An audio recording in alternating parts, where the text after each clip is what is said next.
Assalamualaikum warahmatullahi wabarakatuh. Alhamdulillah wassalatu wassalamu ala Rasulillah wa ala alihi wa man wala. Asyhadu an la ilaha illallah, asyhadu anna Muhammadan abduhu wa rasuluh. Allahumma salli ala sayidina Muhammad wa ala alihi wa sahbihi ajma'in. Amma ba'd. Alhamdulillah, apa khabar bagi tuan-tuan, puan-puan, ayah-ayah yang sekarang berada di depan kaca TV, yang berada di Facebook. Pada program kita pada hari ini, kembali kita dalam program Majlis Ayah, Ayah Pemimpin Masuk Syurga Sekeluarga. Moga-moga pada hari ini Ramadan yang lebih penuh barakah, yang terus ceria gembira dalam kita beribadah kepada Allah Subhanahu Wa Taala.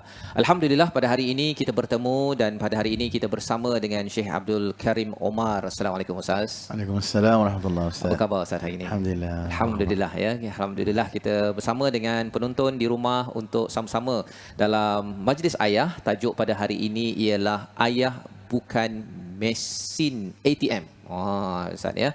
Alhamdulillah ini tajuk yang menarik dan kita ada tetamu juga nanti, pesan pakar untuk sama-sama kita mendengar. Yang sudah pastinya program ini kita ingin melihat kepada panduan wahyu daripada Allah Subhanahu Wa Taala. Bagi tuan-tuan yang berada di rumah, saya ucapkan terima kasih kerana masih setia untuk bersama untuk kita menghargai bulan Ramadan ini sebagai bulan diturunkan Al-Quran sebagaimana Allah nyatakan pada ayat surah Al-Baqarah ayat 185. Dan program Majlis Ayah ini, bagi tuan-tuan yang mungkin pertama kali mengikutinya, adalah inspirasi daripada surah At-Tahrim ayat yang ke-6. Bila Allah menyatakan, A'udzubillahi minasyaitonirrajim, ya ayyuhalladzina amanu qu anfusakum wa ahlikum nara. Wahai orang-orang yang beriman, jagalah diri kamu, ahli keluarga kamu daripada bakaran api neraka. Allah amat sayang kepada kita. Allah inginkan kita agar jangan tersentuh walaupun dengan satu saat neraka sebagai azab. Tetapi Allah siapkan juga kerana itu untuk melambangkan keadilan Allah. Agar kita berusaha keras, ayah-ayah yang berada di rumah, yang mungkin sekarang ini menonton di tempat kerja mungkin, ataupun dalam perjalanan balik pulang, ataupun dalam kesibukan yang ada, bahawa Allah itu adil, ya. Allah ingin memberikan kebaikan kepada orang-orang yang melaksanakan kebaikan, tetapi ada hukuman kepada orang-orang yang tidak taat, yang tidak menjaga keluarga, tidak menjaga amanah. Yang kita doakan bagi tuan-tuan adalah orang-orang yang sentiasa committed. Dan itu sebabnya 3 sudut yang kita ingin lihat bagi setiap program kita berdasarkan kepada surah At-Tahrim tadi. Yang pertama, kita ingin lihat bagaimana bina syurga di rumah. Itu yang pertama. Bagaimana kita nak membina suasana bahagia dalam keadaan kita banyak ujian dalam PKP, COVID-19, kita masih lagi ingin bina syurga di rumah. Yang pertama. Yang keduanya, kita ingin membina rumah di syurga, menempah rumah di syurga kerana tempahan itu bukan sekadar bayar 1,000, 2,000, 5,000 sebulan, tetapi ia perlu dibayar dengan mengikut panduan ilahi. Dan yang ketiganya ialah bagaimana berjuang masuk syurga sekeluarga. Apa yang perlu kita buat setiap hari, apa yang perlu kita buat bersungguh-sungguh agar Allah mengurniakan rahmahnya kepada kita. Jadi inilah 3 perkara yang kita akan lihat pada hari ini. Kita ingin mulakan majlis kita ini dengan menjemput kepada Ustaz Syekh Abdul Karim Omar memimpin bacaan Ummul Quran Al-Fatihah. Dan Ustaz, kali ini Ustaz nak bacakan dengan gaya bagaimana Ustaz? Dengan gaya kita insyaAllah akan baca bacaan surah Al-Fatihah versi Syekh Mishari, ya. Syekh Mishari. Ya, insyaAllah. Ini beliau daripada Kuwait kalau tak silap ya Ustaz, ya. Daripada Kuwait, ya. Baik, jadi silakan Ustaz memulakan memimpin tuan-tuan di rumah. أعوذ بالله من الشيطان الرجيم بسم الله الرحمن الرحيم الحمد لله رب العالمين الرحمن الرحيم مالك يوم الدين إياك نعبد وإياك نستعين اهدنا الصراط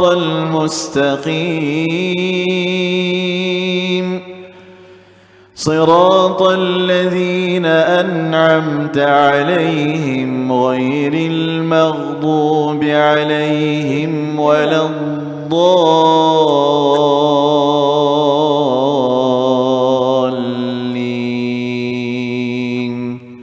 آمين. Amin ya rabbal alamin. Moga-moga Allah mengurniakan kita kekuatan berpegang dengan kuat kepada Ummul Quran dan juga Al-Quran. Inilah juga nasihat Allah kepada Nabi Yahya. Nabi Yahya adalah anak kepada Nabi Zakaria yang kita akan baca kisahnya sebentar lagi untuk panduan ayah-ayah seperti saya untuk terus kita mengambil pelajaran, dan ini adalah daripada surah Maryam. Surah Maryam yang kita akan selusuri ya bersama pada hari ini pada halaman 305 bagi tuan-tuan yang berada di rumah.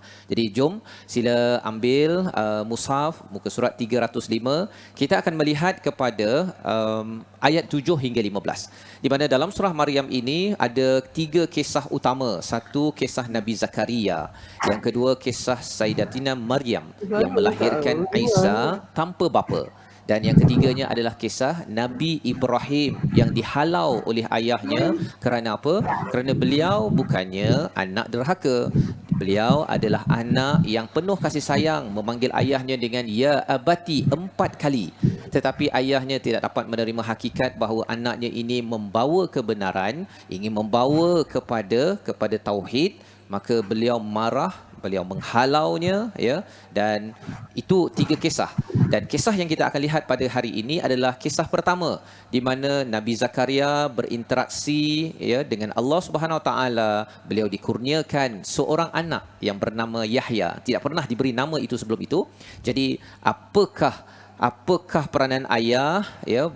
Ayah bukan sekadar mesin ATM untuk sekadar cari duit ataupun keluarkan duit, tetapi lebih daripada itu yang kita boleh belajar daripada kisah ini. Jom tuan-tuan, kita baca dipimpin oleh Syekh Abdul Karim Omar, bacaan gaya Syekh Musyarrif Al-Afasi Ustaz ya. Dan lagu Ustaz maklumkan tadi lagu Nahwan. Saya cuba Ustaz insya-Allah. Okey, baik, sama-sama kita mendengar dan ikut selepas ini insya-Allah. أعوذ بالله من الشيطان الرجيم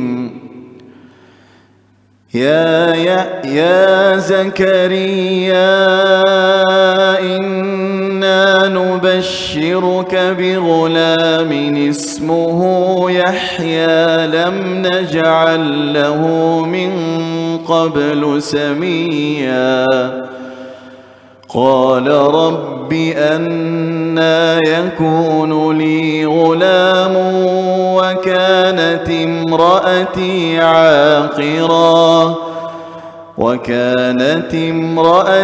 عاقرا وقد بلغت من الكبر عتيا قال كذلك قال ربك هو علي هين وقد خلقتك من قبل ولم تك شيئا قال رب اجعل لي آية قال آيتك ألا تكلم الناس 3 ليال سويا فخرج على قومه من المحراب فأوحى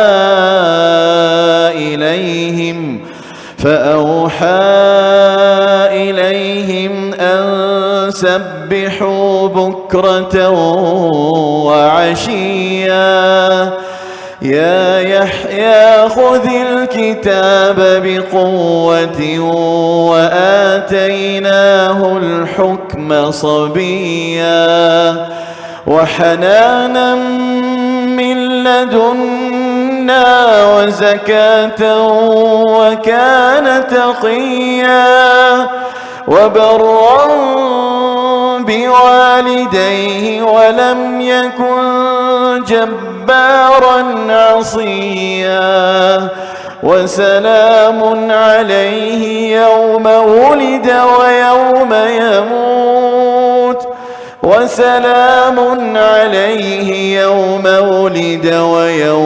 يموت يبعث حيا صدق الله العظيم. Surahul Azim ini adalah daripada surah Maryam ayat 7 hingga 15 sebentar tadi. Masya-Allah. Terima kasih Ustaz ya berkongsi memimpin bacaan sebentar tadi. Satu surah yang menarik yang turun pada Nabi sallallahu alaihi wasallam ketika berada di Mekah ya. Satu surah yang menceritakan kepada kita tentang Allah ini berkuasa di dunia ini, malah apabila sampai di akhirat nanti Allah mampu membangkitkan balik semula semua makhluk, padahal sebenarnya ada orang-orang kufur musyrik pada waktu Mekah itu mempersoalkan Nabi, betul ke kita ini akan dibangkitkan? Inilah nilai keimanan yang dibawakan salah satunya dalam surah ini, dan kita mulakan dengan berita kepada Nabi Zakaria pada ayat yang ketujuh. Allah memanggil atau menyeru, ya Zakaria, ya, kalau katakan di sini menurut riwayatnya ialah Allah yang memberitahu, dan dalam hal ini berita apa? Inna nubashiruka, kami akan memberikan kabar gembira dengan lahirnya seorang anak yang bernama Yahya. Yahya ini, nama ini tidak pernah diberikan sebelum ini, diberikan langsung daripada Allah Subhanahu Wa Taala kepada seorang siapa? Seorang ayah yang tua, ya, dalam Safatul Tafasir menyatakan umur Nabi Zakaria pada waktu itu sekitar 120 tahun dan isterinya 98 tahun. Jadi tua, ya, tetapi Allah beri, ya, anugerah ini selepas Nabi Zakaria berdoa dengan penuh pengharapan. Dalam ayat yang ketiga ataupun kedua itu diistilahkan sebagai nidaan khafiyya, ya, dengan penuh kelembutan tetapi nida, ya, seperti pelik tuan ya. Nida itu panggil yang kuat, ya, menyeru, tetapi dalam bentuk yang khafiyya. Nak ceritakan bahawa ini adalah keinginan besar seorang ayah yang menjadi imam di sebuah tempat, ya, nakkan seorang anak yang meneruskan legasi agama, meneruskan perjuangan tauhid di atas muka bumi ini. Maka dalam ayat yang ketujuh yang Ustaz bacakan sebentar tadi Ustaz, ya, dinyatakan lam naj'al lahu min qablu samiyya, diikuti selepas itu Nabi Zakaria bertanya kepada Allah, wahai Tuhan, anna yakunu li ghulam, adakah pada aku ini akan dapat satu orang anak padahal isteriku ini tidak subur dan aku ini kibari aitiya, aku ini sudah usia lanjut. Ustaz ya, maksudnya dia kalau kibari ini orang yang usia lanjut, yang sudah berpengalaman, tapi kalau kaf ba itu disukunkan, dia jadi lain, dia jadi kibrun. Kibrun, ya. Kibrun. Jadi maksudlah lain Ustaz ya. Ya, betul. Jadi sebenarnya kalau pengalaman Ustaz membaca Al-Quran, belajar Al-Quran, huruf ini dia kalau salah harakat ini dia kesannya besar ke macam mana Ustaz? Kalau kita membaca Al-Quran, kalau setakat salah dengung ataupun mad panjang pendek, dinamakan lahan khafi, makna lahan yang ringan. Tapi ada satu lagi kesilapan, iaitu silap baris yang merubahkan makna. Contohnya thumma, harf tha kemudian. Tapi dibaca summa. Dengan sin, dengan sin akan jadi racun. Dia akan berubah makna. Itu dinamakan lahan jali. Lahan jali ini akan berubah makna. Kalau makmum akan boleh mufarakah dengan kita lah, sebab katalah imam baca Fatihah tak betul, salah baris, salah sebutan huruf, itu sebab tu kita nak jadi imam, kalau boleh kita paling kurang Fatihah kita okey, lepas tu surah muqaddam yang ringkas tu pun kita dah pernah bertalaki berguru supaya tidak silap. Yang silap dinamakan lahan jali, iaitu berubah makna. Bila berubah makna tu akan orang pun akan takut nak semayang kita, takut membawa kemungkinan batal solat kita. Batal solat. Ya, sebab itu surah Fatihah Ustaz, rukun qauli. Jadi kalau salah baris, salah sebutan membawa kepada takut tak sah solat kita dan sebagainya kan. Wallahu alam. Baik, terima kasih Ustaz. Ini itu nasihat yang penting untuk sama-sama, untuk saya, untuk tuan-tuan yang berada di rumah, bahawa bacaan ini perlu dijaga betul-betul kerana ini kalam daripada Allah SWT. Ustaz ya. Ada hak yang perlu kita tunaikan. Sebagaimana ada hak anak, ada hak isteri, ada hak suami, ada hak Allah yang kita perhatikan sebentar tadi. Maka kalau kita tengok pada ayat yang ke-8 tadi itu, Nabi Zakaria sudah lanjut usia, jadi mempersoalkan, dia bukanlah apa tetapi nak bertanya tanya balik nak kemaskan kepada Allah, betul ke? Maka jawapan Allah kepada Nabi Zakaria iaitu kadzalik, ini adalah ketentuan dan ini adalah hayyin, adalah mudah bagi Allah Subhanahu Wa Taala untuk menciptakan kamu yang sebelum ini walam taku syai'a, tidak ada, tidak wujud, daripada kosong menjadi seorang insan namanya Zakaria. Maka daripada seorang Zakaria dan juga daripada isterinya mudah bagi Allah Subhanahu Wa Taala. Jadi ini adalah satu perkara yang besar yang berlaku. Dan apakah sambungan ceritanya? Ada ayah, ada petanda bahawa Nabi Zakaria akan dapat anak. Beliau tidak boleh bercakap selama 3 malam walaupun beliau sihat. Dan beliau mengarahkan orang yang mengikutnya untuk berzikir, dan selepas itulah lahir Yahya. Yahya ini ada kelebihan, iaitu wa atainahul hukma sabiyya pada ayat yang ke-12 yang dibacakan sebentar tadi. Seorang anak sabi, iaitu yang muda tetapi mempunyai kemahiran berhikmah menentukan hukum. Bagaimana dapat perkara ini? Bagaimana dapat anak yang special, istimewa, yang ekstra ini? Yang sifatnya apa? Hananam min ladunna wa zakah wa kana taqiyya. 3 ciri, iaitu amat penyayang, selalu menyucikan diri daripada dosa dan juga bertakwa. Ini adalah anugerah daripada Allah kerana ayah menjaga, mendidik. Ada kaitan dengan tajuk kita pada hari ini, bahawa Allah memberi highlight penekanan anak yang hanan, yang menyucikan diri, yang bertakwa dan berbuat baik kepada ayah dan ibunya, dan tidak bersifat sombong dan derhaka. Inilah yang kita perlukan daripada seorang ayah. Ayah bukan sekadar memberi nafkah fizikal, iaitu duit, bagi makan saja tinggal, tetapi rupa-rupanya Allah tak memberi perhatian sangat pun kepada duit. Itu satu yang Allah sudah rezekikan. Tetapi lebih daripada itu, agar jangan jadi anak yang sombong, anak yang derhaka. Itulah nafkah yang perlu diberikan, dididik oleh seorang ayah, seorang ibu, yang dinyatakan dalam surah Maryam. Ini adalah panduan awal untuk kita sama-sama jadikan sebagai senarai semak bagi saya, bagi tuan-tuan yang berada di rumah, bahawa perjuangan membina anak yang tidak jabbaran asiyah adalah satu perkara yang amat penting. Mengapa? Kerana anak ini nanti bila dewasa, dia juga tidak akan sombong dan juga tidak derhaka kepada siapa? Bukan sekadar pada ibu ayah, tetapi tidak sombong pada Allah, tidak derhaka kepada Allah. Subhanallah, ini adalah satu perkara yang amat penting, terutama bila kita bercakap tentang ayah memimpin masuk syurga sekeluarga. Jadi tuan-tuan puan-puan dimati Allah sekalian, kita berhenti sebentar, kita berhenti sebentar untuk kita berehat, dan selepas ini kita akan mendengar pesan pakar, bagaimana pengalaman dalam kekeluargaan, bagaimana nak memimpin anak agar anak jangan lihat ayah hanya sebagai sumber duit, terutama zaman sekarang, zaman internet, Ustaz. Boleh saja Food Panda, Grab ataupun apa sahaja. Dengan ibu jari saja. Ibu jari saja, tak payah pergi mesin ATM. Betul. Dan kadang-kadang dia bila ayah katakan garang, dia pergi jumpa mak. Betul.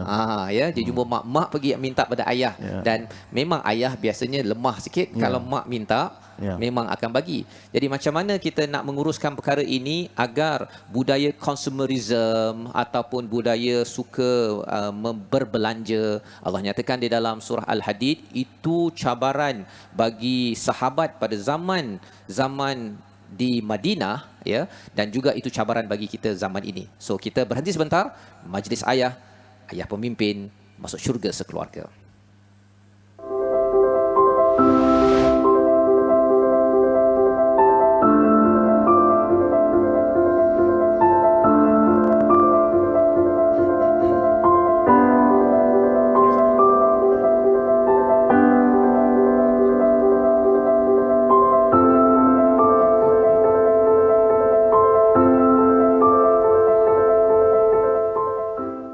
Kembali kita dalam majlis ayah pemimpin masuk syurga sekeluarga. Pada hari ini kita melihat kepada tajuk kita, ayah bukan mesin ATM, di mana kita melihat kepada perjuangan Nabi Zakaria bersama anaknya Yahya dalam surah Maryam, di mana ayah mendidik, Nabi Zakaria mendidik, membina anak yang tidak jabbaran asiyah, tidak sombong dan tidak tidak derhaka. Salah satu cabaran derhaka ataupun anak itu jadi sombong kerana si ayah itu sendiri memberi clue kepada anak bahawa hormatlah ayah kerana ayah adalah ATM.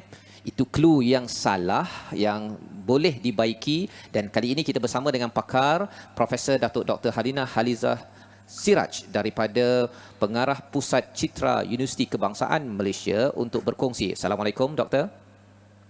Waalaikumsalam warahmatullahi wabarakatuh. Apa khabar hari ini? Alhamdulillah, alhamdulillah. Saya Alhamdulillah. sangat Hari ini kita bersyukur. dalam tajuk kita ayah bukan mesin ATM, Doktor, ya. Dalam konteks kita zaman sekarang, kita ada Food Panda, kita ada Grab Food, kita ada Lazada dan Shopee. Dekat dalam telefon sahaja, anak boleh picit sahaja, dia akan hormat ayah. Tapi kalau picit, tak boleh picit selepas itu, dia tak hormat ayah. Macam mana nak memastikan kita ini tidak membina ataupun tidak menjadikan ayah sebagai mesin ATM, Doktor? Silakan. Okey, terima kasih Ustaz Fazrul dan Ustaz Abdul Karim, ya.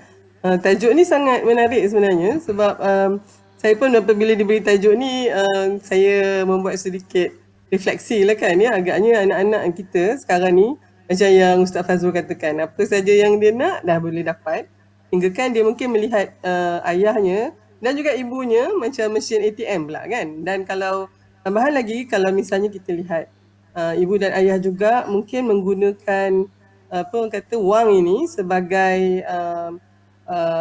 umpan, ya, ataupun mungkin, minta maaf nak katakan, saya bukan mengatakan orang saja, mungkin diri saya sendiri juga kadang-kadang nak menutupi apa kekurangan-kekurangan kita, ya. Kadang-kadang sebab kita ni sibuk bekerja, jadi mungkin masa dengan anak ni tak banyak, jadi kemungkinan kita kata alahai sian dia orang kan, jadi mainlah kita apa orang kata kita belanjakan duit kita. Jadi dan secara tidak langsung kita sebenarnya telah memberikan anak kita satu message yang jelas, ya, bahawa semuanya kalau ada duit tak payah susah-susah. Sehingga kan anak kita mungkin sampai tak menghargai, ya, Ustaz Fazrul, tentang rezeki pemberian Allah Subhanahu Wa Taala ni. Yang dia nampak macam senang aja kan, minta je dapat, ya. Walaupun kadang-kadang kita sebagai ibu bapa ni sebenarnya perit, ya, ada apa orang kata bukannya cukup sangat pun, ya. Dan yalah ni sementara COVID kita ni dengan PKP ni, kita nampaklah bahawa sebenarnya reserve keuangan keluarga di Malaysia ni sebenarnya sangat sikit, ya. Maknanya tak boleh bertahan pun mungkin dalam sebulan atau 2 bulan. Itu satu yang sangat membimbangkan. Adakah itu disebabkan oleh gaya hidup kita agaknya, ya, yang mungkin boleh dikategorikan sebagai boros. Maknanya apa saja tak payah fikir, beli je. Dan mungkin kita pula khususnya ibu ayah yang mungkin dibesarkan dalam suasana yang serba kekurangan dulu. Jadi apabila kita membesarkan anak kita pula, kita tak nak anak kita macam kita dulu kan, nak beli apa-apa mungkin kena berkira-kira, adik-beradik ramai. Tapi dalam konteks itu sebenarnya kita perlu memastikan anak-anak kita tidak melihat kita ni, baik ayah atau ibu ni, sebagai mesin ATM saja. Dan walaupun ya betul tanggungjawab ayah itu adalah untuk memberikan nafkah. Ya Ustaz, kalau kita tengokkan nafkah tu tidak terputus, ya, walaupun dengan sebab perceraian. Yang ni saya mungkin nak sangat ingatkan kerana buat masa ni ramai sangat, ya, bapa, ya, yang tidak memberikan nafkah yang sepatutnya, ya, untuk menyara kehidupan anak-anak.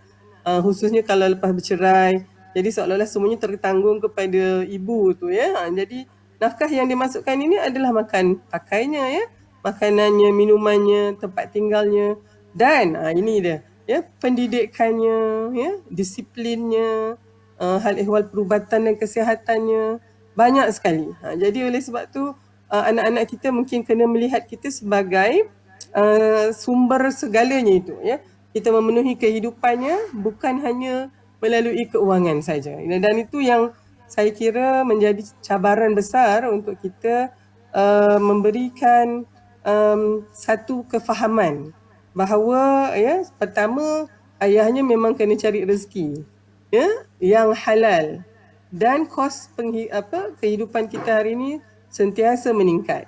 Saya rasa ni konteks PKP dan juga COVID-19 ini, pandemik ini, memberi kita peluang untuk menerangkan kepada anak-anak kita, khususnya yang yang dah kira cerdik lah ya, yang dah berakal ni untuk melihat betapa kita perlu adanya ya reserve keuangan untuk perkara-perkara seperti yang mendatang sebegini ni ya. Jadi yang ni saya rasakan Ustaz Fazrul, kalau kita bercakap tentang tajuk ayah bukan mesin ATM ni, saya nak tambah jugalah ayah dan ibu tu memang bukan mesin ATM ya. Anak-anak kita kena diberikan satu kefahaman bahawa bukannya boleh boro-boro senang-senang sahaja ya.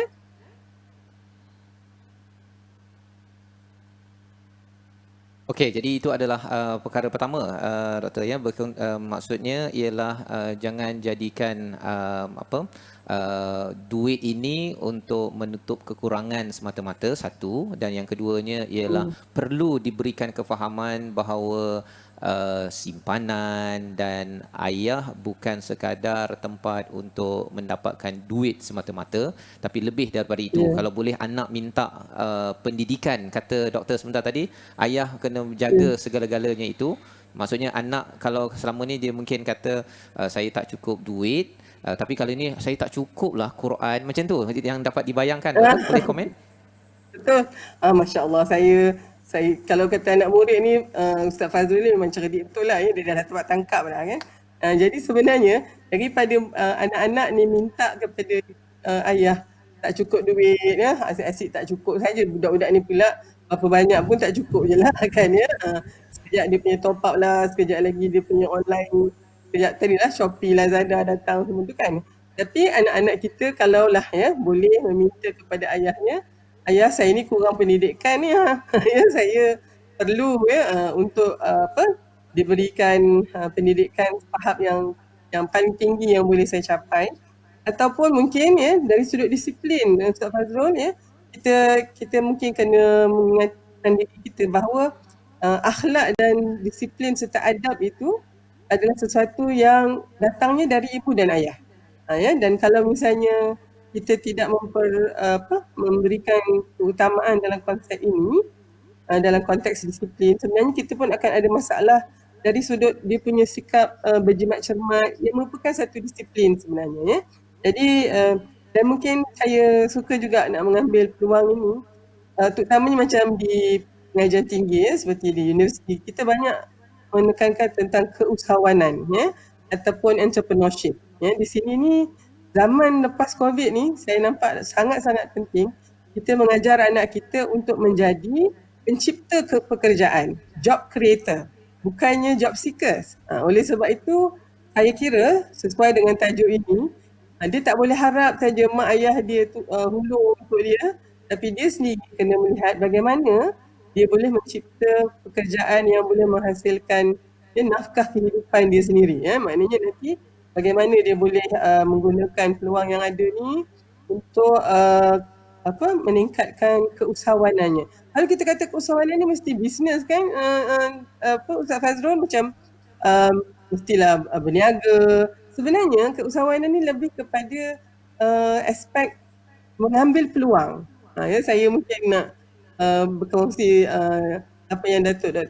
Samuddin Yaakob pernah nyatakan. Dia kata usahawan ni orang yang boleh membau ya, boleh bau peluang dan ruang. A person who can smell opportunities. Jadi itu sebenarnya ya mereka yang ada keusahawanan. Jadi dengan itu ya mungkin untuk rangkumkan apa yang kita bincangkan ni, bukan saja anak-anak kita tidak boleh melihat kita ni sebagai the ready source of income. Maknanya alah kalau tak ada duit pun mak ayah boleh tanggung. Bukan gitu. Kita bukan ATM mereka, tapi kita mesti menanamkan kepada mereka sikap untuk mampu memajukan diri sendiri dengan keusahawanan ya. Jadi ini mungkin bulan Ramadan ni kita tanya dia, okey apa yang mungkin boleh kita jual contohnya ya, dengan atas talian dan seterusnya. Dan dia akan memberikan anak kita satu pengalaman yang sangat penting, bahawa duit itu bukannya ya hanya macam di dalam ATM tu tekan-tekan kita punya pin keluar, tapi dianya ada banyak proses yang berlaku. Dan mudah-mudahan anak kita insya-Allah akan menjadi insan yang ya boleh mencorak masa depannya sendiri. Bukan hanya masa depan dia, tapi juga mampu ya memberi peluang pekerjaan kepada orang lain insya-Allah.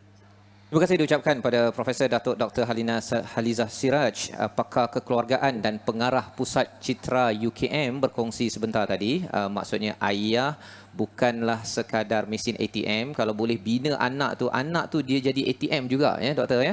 Maksudnya dia mencari, dia hidu ruang, peluang, sampaikan tak apa ayah, tak payah ayah cucuk untuk saya dapat duit. Saya boleh bina sendiri yang disimpulkan dengan mencipta pekerjaan, budaya keusahawanan seminimum di rumah itu ada sistem yang dibuat untuk menghasilkan idea-idea dan anak tidak mudah mendapat duit kecuali setelah berusaha untuk menekan di atas telefon memesan daripada Lazada. Jadi terima kasih diucapkan pada Profesor Datuk Dr. Halizah Siraj. Assalamualaikum doktor. Waalaikumsalam warahmatullahi wabarakatuh. Baik, itulah pesan pakar sebentar tadi yang amat penting untuk kita beri perhatian. Dan sebenarnya kalau kita kembali kepada sirah Nabi Muhammad sallallahu alaihi wasallam, Nabi Muhammad itu sendiri adalah seorang yang telah dilatih dengan keusahawanan sehingga kan beliau pada seawal 11-12 tahun bersama Abu Talib, kemudian menjelang 19 tahun, 25 tahun berkahwin dengan Khadijah. Beliau adalah seorang yang entrepreneur yang mampu untuk melonjakkan idea ke depan untuk dibeli, diterima oleh orang ramai. Bersedia pada umur 40 tahun itu beliau menjual satu idea yang paling berharga, iaitu marilah kembali kepada syurga Allah. Maka itulah kemahiran-kemahiran yang diperlukan. Mengapa? Kerana tarbiyah pendidikan Nabi itu bukan sekadar berjumpa pakcik, berjumpa atuk atau nak duit, bukan semudah itu, tetapi berjumpa dengan orang-orang ini telah dilatih dengan budaya agar tidak semudah mesin ATM. Inilah pelajaran yang kita boleh ambil. Dan mungkin saya nak bertanya juga kepada Syekh Abdul Karim pasal Ustaz lahir di Mekah Ustaz ya. Hidup lama di sana. Ada budaya di sana terutama bulan Ramadan ya. Budaya, pasti ada budaya baik daripada ayah-ayah kepada anak-anak di kawasan Makkahul Mukarramah. Pengalaman Ustaz, boleh Ustaz kongsikan sikit bagaimana budaya bukan sekadar dapat untuk si anak tapi budaya memberi pada bulan Ramadan. Bismillahirrahmanirrahim. Terima kasih kepada Ustaz. Sebenarnya saya teringat waktu usia saya 8 tahun, 9 tahun, waktu belajar tahfiz di Masjidil Haram. Bila balik daripada Masjidil Haram, ramai daripada kalangan ayah-ayah membawa anak-anak untuk memberi sumbangan, memberi sedekah, pemakanan, wang dan sebagainya kepada anak-anak tahfiz, kepada jamaah yang datang umrah ketika melaksanakan umrah di Masjidil Haram pada bulan Ramadan. Jadi dan ada juga penyumbang-penyumbang yang muhsinin yang memberi infak, sedekah, dia bagi ke rumah Ustaz. Rumah. Dia bawa anak, bawa pembantu, bawa duit segundi. Oh, subhanallah. Ya, tak ada transfer macam sekarang, tak ada. Sekarang ni semua transfer nak apa pun transfer, tak ada. Dulu memang dia datang, penginfak tu ataupun muhsin tu datang, di sana panggil muhsinin, orang yang memberi infak. Jadi datang orang kaya tu, masya-Allah, bawa anak sekali dan bawa pembantu dia, driver dia ke, bawa duit segundi Ustaz. Naik ke Bukit Mekah tu, saya ingat lagi. Dia ketuk rumah, ketuk pintu. Assalamualaikum. Kalau biasanya di akhir-akhir Ramadan, 10 akhir Ramadan, ramai penyumbang-penyumbang datang ke rumah-rumah. Bukan rumah miskin, fakir miskin, tak. Memang dia, masyarakat ni macam tu. Oh, begitu. Jadi situ satu benda yang dia ajarkan anak-anak untuk menjadi seorang yang sentiasa memberi, bukan sentiasa menerima sahaja. Ya, maknanya dia kita al-yadul a'la khairun min yadis sufla. Maknanya tangan yang memberi lebih baik tangan yang selalu tadah ataupun meminta. Jadi saya tengok orang Arab ni satu benda yang bagus ialah dia ajar anak dia pada kecil-kecil lagi Ustaz. Jadi masya-Allah dia bagi duit. Dia tanya, ni keluarga ni ada berapa orang?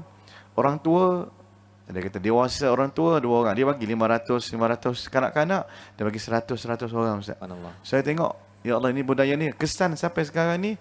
Dan saya pun ajar anak-anak juga supaya pergi masjid, ini bagi duit RM10, bawa masuk tabung. Dia tahu dah, nampak kita bagi tabung dengan syarat langsung, dia pun, Abah, Baba, nak duit untuk nak bertabung, dengan syarat tak langsung dia akan jadi seorang yang sentiasa nak beri. Ataupun kita pun dalam situasi di luar nanti, kita sentiasa membelanja orang. Jangan tunggu orang belanja kita. Ya, jadi sentiasa jadi orang yang baik hati. Baik hati. Ya. Baik, terima kasih Ustaz. Berkongsi pengalaman hidup di kawasan Mekah di sana, budaya yang bagus, budaya bukannya anak itu diajar untuk sentiasa menerima, ya, itu maksud yang tadi itu, ayah bukan sekadar mesin ATM untuk anak menerima. Apa yang perlu Ustaz, ya, tetapi bila selalu anak itu dididik untuk memberi, mengutamakan orang lain sampai kepada tahap ithar kalau dapat ke arah situ. Subhanallah, inilah tarbiyah pendidikan yang penting, dan ia sumber daripada tarbiyah mana, pendidikan mana, sudah tentu ayah yang ada di depan kaca TV sekarang, ya, mungkin lepas ini dah boleh dah Ustaz, ya, ambil duit itu boleh ayah transfer, tetapi keluarkan duit itu, cash itu, kemudian anak itu masukkan tabung ataupun buat kuih hantar kepada jiran. Betul, ya, ataupun kalau tidak pun kongsi dengan rakan. Ini perkara yang boleh kita ambil pelajaran daripada perkongsian daripada Profesor Datuk Dr. Halina Halizah Siraj dan juga Syekh Abdul Karim sebentar tadi. Tuan-tuan dan puan-puan Allah sekalian, atas dasar itu kita ingin sama-sama keluarga kita dibiasakan dengan budaya infak, dengan budaya mengutamakan orang lain. Dan mari kita sama-sama berdoa agar Allah mengizinkan keluarga kita adalah keluarga yang sentiasa baca Al-Quran, sentiasa solat dan juga sentiasa infak, kerana formula ini daripada Al-Quran. Allah cakap lan tabur, tidak akan rugi. Tuan-tuan yang memimpin dengan kaedah ini, 3 perkara, iaitu yang pertama tadi Quran, solat dan infak itu tidak akan rugi sebagai pengenalan awal. Dan sudah tentunya 3 perkara resolusi yang kita boleh ambil daripada perbincangan kita sebelum kita harapnya berdoa diperkenankan Allah. Yang pertama, ayah siapkan nafkah fizikal, intelek, emosi dan spiritual agar anak sentiasa ataupun ahli keluarga membina syurga di rumah. Itu yang pertama. Ya, nafkah fizikal, intelek itu mendidik dengan menyiapkan kasih sayang dan mengajar, berkongsi, berpeluang menjadi imam dan juga berbicara hal agama. Yang keduanya, bina rumah di syurga apabila ayah selalu berdoa dengan rasa rendah diri agar dikurniakan pewaris agama seperti mana Nabi Zakaria berdoa dan Allah kurniakan anak yang bersifat hananan min ladunna zakah wa kana taqiyya dan juga tidak jabbaran asiya. Itulah anugerah Allah kepada ayah yang selalu berdoa sebelum kelahiran dan selepas anak itu lahir. Dan yang ketiga, didik anak agar tidak sombong dan derhaka. Salah satunya adalah dengan selalu memberi infak, membantu orang lain.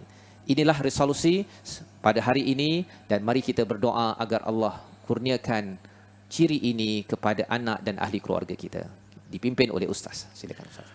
بسم الله الرحمن الرحيم الحمد لله رب العالمين وصلى الله على نبينا محمد وعلى آله وصحبه أجمعين اللهم اجعل جمعنا هذا جمعا مرحوما وتفرقنا من بعده تفرقا مباركا معصوما ولا تجعل فينا شقيا ولا مطرودا ولا محروما اللهم يسر لنا أمورنا أمور الدنيا والآخرة ارزقنا من الحلال وجنبنا عن الحرام وتمم نياتنا برحمتك يا أرحم الراحمين اللهم هب لنا من أزواجنا وذرياتنا قرة أعين واجعلنا للمتقين إماما